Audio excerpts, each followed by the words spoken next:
Hello students, আজকে তোমাদের জন্য ক্লাস 8-এর প্রশ্নবিচিত্রা 2025-এর পরিবেশ বিজ্ঞানের মডেল কোশ্চেন পেপার 3 আলোচনা করছি। পেজ নম্বর হচ্ছে 199। স্কুলের নাম Bankura mission girls high school, এছাড়াও নবদ্বীপ হিন্দু স্কুল। চলো প্রথমে ফিজিক্যাল সায়েন্স পার্টটা দেখে নেব। প্রথমে একের দাগ, নিচের প্রশ্নগুলি সঠিক উত্তরটি নির্বাচন করে লিখতে বলেছে। একের কোশ্চেনে তরলের ঘনত্ব বেশি হলে প্লবতা বেশি হবে, অর্থাৎ সেক্ষেত্রে এর উত্তরটা সঠিক হবে। দুয়ের কোশ্চেন, মানবদেহে যে মৌলটির ভাগ সর্বাধিক তা হলো, উত্তর হবে অক্সিজেন, অর্থাৎ বিয়ের উত্তরটা সঠিক হবে। তিনের কোশ্চেন, বাইকার্বনেট মূলকের সংকেত হলো, দেখো বাইকার্বনেট মানে HCO3-1, অর্থাৎ ডি এর উত্তরটা সঠিক হবে। এরপর দেখে নেব প্রদত্ত কোনটি আম্লিক অক্সাইড উৎপন্ন করে। এখানের মধ্যে অধাতু হচ্ছে আম্লিক অক্সাইড উৎপন্ন করবে, তাহলে কার্বন উত্তর হবে। এরপর এসআইতে অভিকর্ষিত ত্বরণের মান 9.8 মিটার পার সেকেন্ড স্কোয়ার, অর্থাৎ বিয়ের উত্তরটা সঠিক হবে। এরপর দেখো ছয়ের কোশ্চেন, টেবিলের উপর একটি বই স্থির অবস্থায় আছে, বইটি স্থির থাকার কারণ বইটির ওপর কোনো বল কাজ করছে না, বইটির ওজন ও টেবিলের লম্ব প্রতিক্রিয়া পরস্পরের সমমানের ও পরস্পরের বিপরীতমুখী। বইটির তলদেশ টেবিলের দেওয়া কোনো ঘর্ষণ বল কাজ না করার জন্য বস্তুর ওজন টেবিলের লম্ব প্রতিক্রিয়ার চেয়ে বেশি। এক্ষেত্রে দেখো প্রথমত বইটি স্থির থাকছে কারণ বইটির ওজন ও টেবিলের লম্ব প্রতিক্রিয়া পরস্পরের সমমানের এবং বিপরীতমুখী, তাই এক্ষেত্রে বিয়ের উত্তরটা সঠিক হবে। এরপর দুয়ের দাগে, এ একটি কালচে রঙের কঠিন পদার্থ, এ লঘু H2SO4-এর সঙ্গে বিক্রিয়া করে একটি পচা ডিমের মতো গন্ধযুক্ত গ্যাস নির্গত করে, একে শনাক্ত করো। দেখো এটা হচ্ছে ফেরাস সালফাইড, অর্থাৎ FeS, তাহলে ফেরাস সালফাইড লিখবে কারণ বিক্রিয়াটা দেখে নাও, FeS প্লাস H2SO4 যদি বিক্রিয়া করে তাহলে আমরা পাবো কি FeSO4 প্লাস H2S, যেটা পচা ডিমের গন্ধযুক্ত গ্যাস।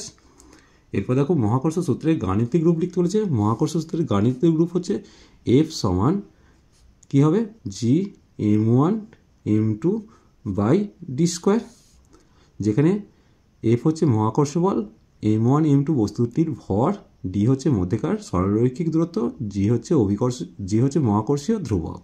দুটি বেলুন পরস্পরকে ঘষলে দুটি বেলুনে কী জাতীয় তড়িতের সৃষ্টি হবে? দুটি বেলুন পরস্পরকে ঘষলে দুটি বেলুনের মধ্যে কী হবে, সমজাতীয় তড়িৎ সৃষ্টি হবে, তাহলে এইখানটা সমজাতীয় তড়িৎ সৃষ্টি হবে। এরপর দেখো বল পরিমাপক যন্ত্রের নাম, বল পরিমাপ করা হয় কোন যন্ত্রের সাহায্যে, তাই তো উত্তর হবে স্প্রিং তুলা যন্ত্রের সাহায্যে। তাহলে এই জায়গাটা আমি স্প্রিং তুলা যন্ত্র লিখে দেবো, স্প্রিং তুলা যন্ত্র। তাহলে স্প্রিং তুলা যন্ত্রের সাহায্যে বল পরিমাপ করা হয়। একটি তড়িৎ ধনাত্মক অধাতুর নাম লিখতে বলেছে, তড়িৎ ধনাত্মক অধাতুর নাম লিখতে বলেছে। দেখো সেক্ষেত্রে তড়িৎ ধনাত্মক অধাতু কোনটা হবে? দেখো তড়িৎ ধনাত্মক কোনো অধাতু নেই, তাই এক্ষেত্রে উত্তরটা যদি তোমাদের জানা থাকে অবশ্যই আমাকে জানাবে। ফেরিক সালফেটের সংকেত, তাহলে প্রথমত ফেরিক বলেছে, তাহলে এফির যোজ্যতা 2 অথবা 3 হয়, তাহলে ফেরিক যেহেতু 3 হবে, সালফেট SO4 তার যোজ্যতা 2, তাহলে কোনাকুনি গেল, তাহলে লিখব কত, Fe2SO4 একটু খেয়াল করবে, 2টা যেহেতু এখানে আছে, Fe2SO4. এরপর দেখো 3 নম্বর কোশ্চেন, শূন্যস্থান পূরণ করতে হচ্ছে। স্টিলের বাটি জলে ভেসে থাকে কিসের জন্য? প্লবতার জন্য, তাহলে এই জায়গাটা প্লবতাটা লিখবে। এরপর দেখো ড্যাশ বাড়লে পতনশীল বস্তুর বেগ বাড়ে, তাহলে সময় বাড়লে পতনশীল বস্তুর বেগ বাড়ে। এরপর দেখো গ্যাসীয় পথের অণুগুলির মধ্যে ড্যাশ বল সবচেয়ে কম, গ্যাসীয় পথের অণুগুলির মধ্যে আকর্ষণ বল সবচেয়ে কম, তাহলে এই জায়গাটা আকর্ষণ কথাটা লিখে দেবে। এরপর দেখে নেব 4 দাগে, একটি গামলায় 5 কেজি জল আছে, এর মেঝের ক্ষেত্রফল 7 মিটার স্কোয়ার, গামলার মেঝেতে প্রযুক্ত চাপ কত হয়? চলো দেখে নেব। দেখো প্রথমে জলের ওজনটা করছি, 5 × 9.8 নিউটন, গামলার মেঝেতে জলের চাপ কত হবে? বল বাই ক্ষেত্রফল, উপরে বলটা লিখেছি, নিচে ক্ষেত্রফল, তাহলে 7 দিয়ে কাটলে 1.4 পেলাম, তাহলে 5-এর সাথে এটা গুণ করলে 7.0 নিউটন পার মিটার স্কোয়ার, অর্থাৎ 7 পাস্কাল উত্তর হয়ে গেল। এরপর দেখো কোনো একটি মৌলের পরমাণু ক্রমাঙ্ক 17, ভর সংখ্যা 35 হলে মৌলটির কেন্দ্রকের গঠন কীরূপ হবে? আর মৌলটির সংকেত চেয়েছে।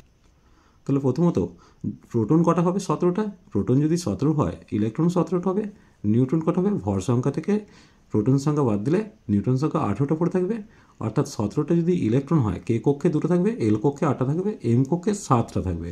দেখতে পাচ্ছ ছবিটা এঁকেছি। প্রথমত নিউক্লিয়াসটা এঁকেছি যেখানে 17টা প্রোটন আর 18টা নিউট্রন দেখিয়েছি। প্রথম কে কক্ষে 2টো ইলেকট্রন, এল কক্ষে 8টা ইলেকট্রন দেখিয়েছি, এম কক্ষে 7টা ইলেকট্রন দেখিয়েছি।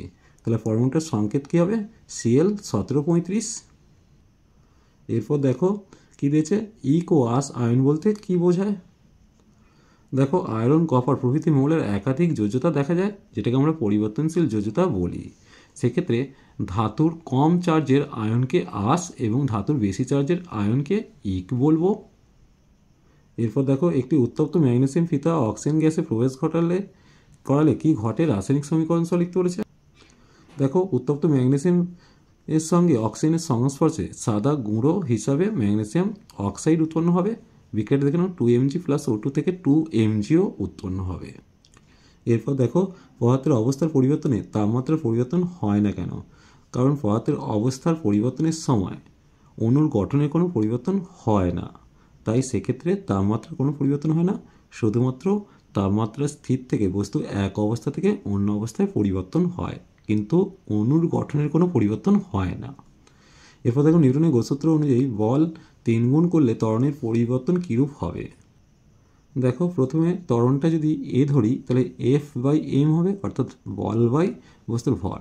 এখন F1 কি হচ্ছে, এখন প্রযুক্ত বল যদি F1 হয় যেটা পূর্বের 3 গুণ, তাহলে A1 যদি উৎপন্ন ত্বরণ হয় A1 সমান F1/m হবে, 3F/m করব।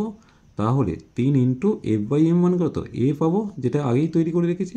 তাহলে অর্থাৎ A1 সমান 3A, অর্থাৎ পূর্বের 3 গুণ হবে। এখানে একটা কোশ্চেন রয়ে গিয়েছিল, কোনো মৌলের পরমাণু আয়নে পরিণত হলে তার পরমাণু ক্রমাঙ্কের পরিবর্তন হয় না কেন? দেখে নাও, মৌলের প্রোটন সংখ্যাকেই পরমাণু ক্রমাঙ্ক বলি। মৌলের পরমাণু এক বা একাধিক ইলেকট্রন গ্রহণ বা বর্জনের মাধ্যমে আয়ন তৈরি করলেও নিউক্লিয়াসে উপস্থিত প্রোটন অপরিবর্তিত থাকে, তাই পরমাণু ক্রমাঙ্ক পরিবর্তিত হয় না। এরপর চলো লাইফ সায়েন্স পার্টটা দেখে নেব।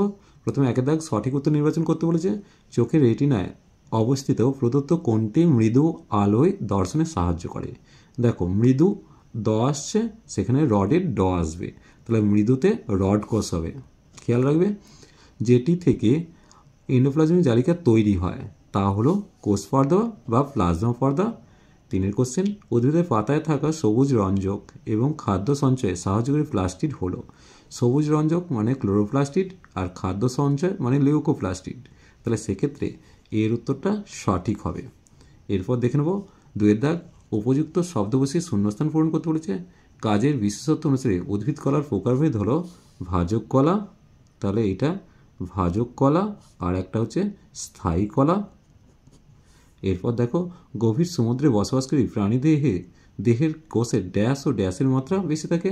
প্রথমত কী হবে, ও গভীর সমুদ্রে থাকবে, তাহলে প্রথমে মাইটোকন্ড্রিয়ার সংখ্যা বেশি থাকছে, এই জায়গাটা মাইটোকন্ড্রিয়া লিখে দিলাম। আর ক্যালসিয়ামের মাত্রা বেশি থাকে, তাহলে এই জায়গাটা ক্যালসিয়াম কথাটা লিখে দিলাম। তাহলে 1 নম্বর হচ্ছে মাইটোকন্ড্রিয়া, 2 নম্বর হচ্ছে ক্যালসিয়ামের মাত্রা বেশি থাকে। 3 কোষের প্রাইমোর্ডিয়াল ইউটিকল কাকে বলে? চলো দেখে নেব। দেখে নাও, এবার উদ্ভিদ কোষের গহ্বরের আকার ক্রমশ বাড়তে থাকে, তখন নিউক্লিয়াস সহ সাইটোপ্লাজম কোষ প্রাচীরের ভেতরের দিকে কোষের পরিধির দিকে সরে যায়। গহ্বরকে বেষ্টন করে সাইটোপ্লাজমে এরকম বিন্যাসকে প্রাইমোর্ডিয়াল ইউটিকল বলে। এই ছবিটা হচ্ছে প্রাইমোর্ডিয়াল ইউটিকলের ছবি।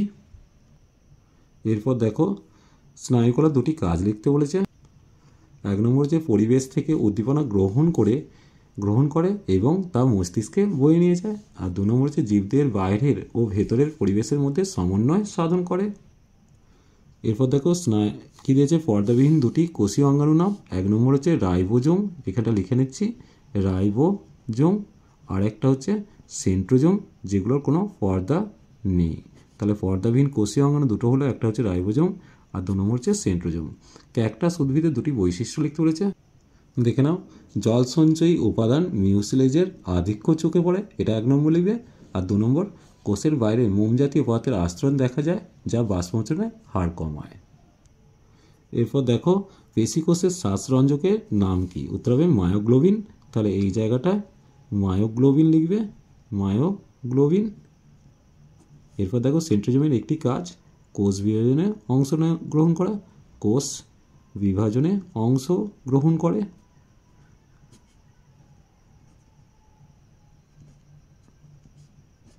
এরপর দেখো একজন স্বাভাবিক মানুষের দেহকোষের নিউক্লিয়াসের ক্রোমোজোম সংখ্যা কত? নিউক্লিয়াসের ক্রোমোজোম হচ্ছে 46টি বা 23 জোড়া। চলো আজ এই পর্যন্তই। নেক্সট ভিডিও নিয়ে খুব তাড়াতাড়ি হাজির হবো। ভিডিওটি ভালো লাগলে লাইক শেয়ার ও কমেন্ট করো, পারলে চ্যানেলকে সাবস্ক্রাইব করিও। চলো টাটা, বাই বাই।